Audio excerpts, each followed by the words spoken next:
Hey Boyd, how you doing? So, I'm trying to get through some of my collection now, since I've watched most of it at one point or another, but there's plenty of it that I haven't watched, and a lot of it I have not reviewed. My collection's 2,000 plus. So, what I'm trying to do is start kind of filling in the gaps and of things I haven't reviewed, mostly doing it like as close to the beginning of my collection, which would be the numericals. So you've probably seen a lot of them popping up over the course. Now, there's my backlog. There's several of them in there also. I will get to those, finally actually talking about those. But, well, I recently just watched 28 Days Later over my 31 Days of Horror. Well, I also have the sequel, so I'm getting 28 weeks later in there while it's still fresh. Now, a lot of movies do have some problems with sequelitis, with not living up or overplaying it or just rehashing.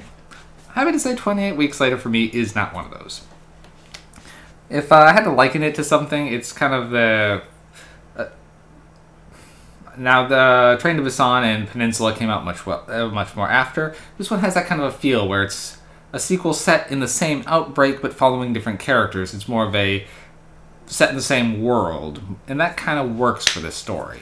So, this one picks up, well, 28 weeks later after the initial event. So, well past the events of 28 days later. And this movie almost has kind of like the Aliens feel.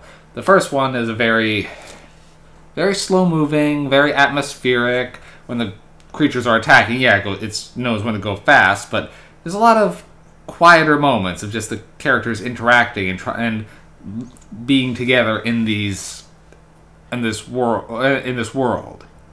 So it feels almost like a zombie movie slice of life kind of feel, which works very well for it. And especially as they come across and interact with things, and then the humans are still the monsters.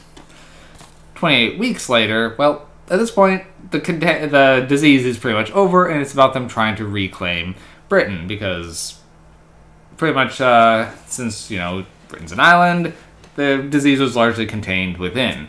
And now, 6 months after the event, all the infected have starved to death, so they're starting to reclaim the city as much as they can. Now, our main character, Don, he's, I'm pretty sure his name was Don. Actually, main character is probably not even the best suited for him, but one of the people we're following initially is Don. He was one of the people we see in the opening scene, which is one of the best horror openings you can get. The darkness, the contrasts, it pulls you back into the world and reminds you what's going on pretty effectively. The opening scene's set well before the resolution of the pandemic. Now, it jumps ahead to, well, he's now working at what they call Sector 1, which is the reclaimed area of Britain. And they're starting to get residents back in, they're living here, and then they're slowly taking the city back bit by bit. So, now, his kids are finally coming in too. These are the first kids being brought in, which makes some of the doctors and military a little bit nervous, because they weren't really aware that kids were already being brought back in. But, well, here they are. But with the infection gone, should be no problem, right? Wrong. So, these kids are the source of a bunch of the problems. They are determined to, well, their mother, according to their father, perished in the pandemic.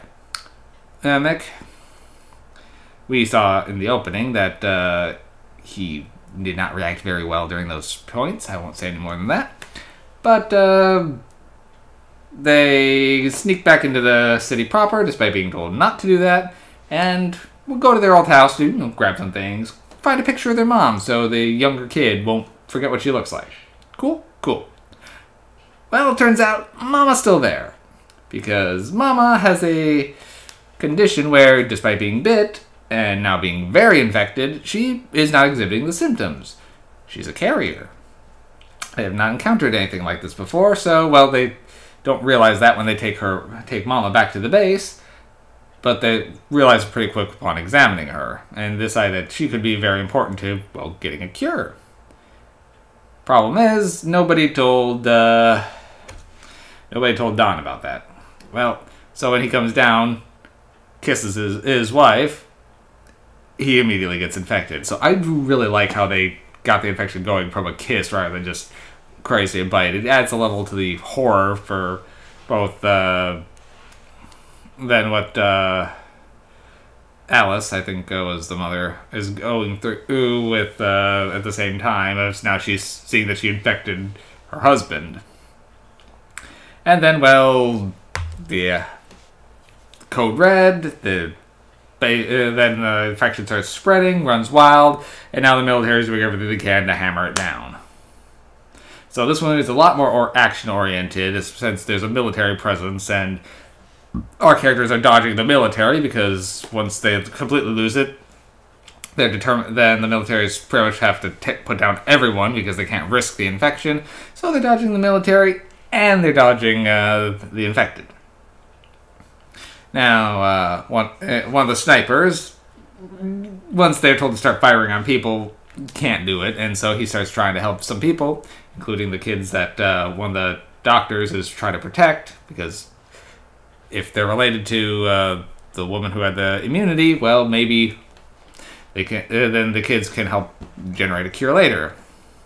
So we get an intrepid team of trying to get out of the city. Now the cast of this was very good. Jeremy Renner is Doyle, the sniper who's the sniper with a heart of gold. I like Jeremy Renner, so he could play this role in his sleep. It's a very Jeremy Renner role, but he does very good in it. Rose Bryn is the doctor, the military doctor who's trying to protect the kids. I really liked her, so she's one of the more enjoyable characters. We have Idris Elba as the hard-ass military commander. And it's a good cast. The only character who I wasn't vibing with was Imogen Poots' performance as the daughter Tammy. There's two kids. The younger one actually is doing pretty good, but her delivery just seems a little off sometimes. Like when she's just being a kid, she's fine. But when she's trying to be dramatic or angry, something just feels a little odd about it. But that's just a minor nitpick. Overall, this movie is still very effective. The gore effects are great, and the music, a lot of it's brought back from the last one, really sets the tone. That the theme that this movie has, the way it slowly just builds in the background. You don't even realize it's there until it makes a perfect background noise to the devastation that's going on. So, yeah, it's different flavor than 28 Days Later, but 28 Weeks Later still does have that same bite. Pun probably intended. MacGuffins for me, I can't remember what I did for 28 Days Later. I'm pretty sure I rated it pretty highly. I'd give this one a 7. Probably somewhere thereabouts, but I really should take notes on what I actually rate things. Anyway, 28 Weeks Later, yeah, I'll give it a good 7 MacGuffins. Now, there have been rumors that a 28 Months Later is in production. For a long time, apparently there are some rights issues that were stopping that from being made, but it is showing up on IMDb in pre-production, so 28 Months Later may still actually be coming. So I'd be down for revisiting this world again, so cool. Alright, see you later, Void. Thanks for listening.